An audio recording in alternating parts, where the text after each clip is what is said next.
My name is Brian Scheuch, and I was born and raised north end of Seattle.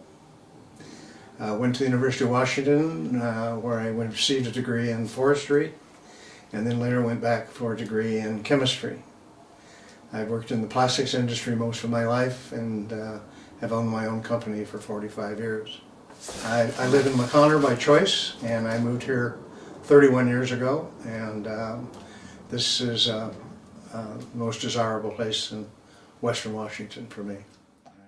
I believe it was the second year that they were in business, barely in business, and there was an article in the paper, I believe, and so I called and we did a class in the Methow Valley, actually up at Harps Pass, and that was my first time that I had met NCI and met Saul Weisberg at that time.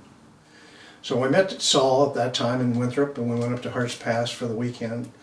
Following the weekend, we sat in the pass and talked about what his dreams were.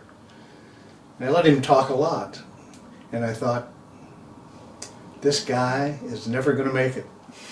He's going to save the world.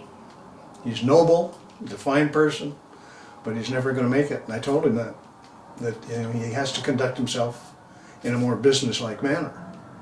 Fundraising, donors, and that type of thing.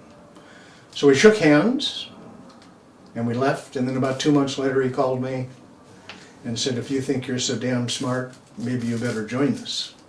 And that was the start of our 23-year relationship.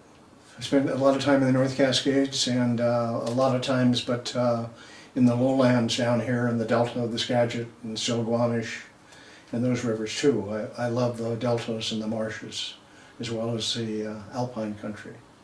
I was fortunate in college to get jobs with the Forest Service, and it was my first introduction to the high Cascades. Changed my life. Changed my life. I got a job with the Forest Service, and I was driving my pickup truck and trying to find the Methow Valley, which is a Seattle kid I'd never heard of, the Methow Valley. I got to Wenatchee, and I asked the guy there at the service station, how do I get to the Methow Valley? And he said, you see that road? You follow that road and you turn left up a terrace, he said. And when I turned left up a terrace, it changed my life. Yeah, it was never the same. Yeah, interesting. Some of us love the outdoors, and some of us are artists, and some of us are engineers, and some of us are, and why some of us are so taken with natural history, I can't identify. But it is a passion. It is absolutely a passion. And it's essential that when we look behind, there are people following who will carry that. We wouldn't have the North Cascade Park if there weren't people like that.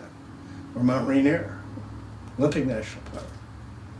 We wouldn't have the city park that I look across the street at if there weren't people like that. But I don't see enough young people following us, and I'm concerned. Somehow that seed of environmental ethic to preserve some of the natural world has to be implanted with those young people mostly. I'm not very proud of the job my generation has done. I'm not very proud of the world my generation is leaving. And I hope we're going to do better with the next generation.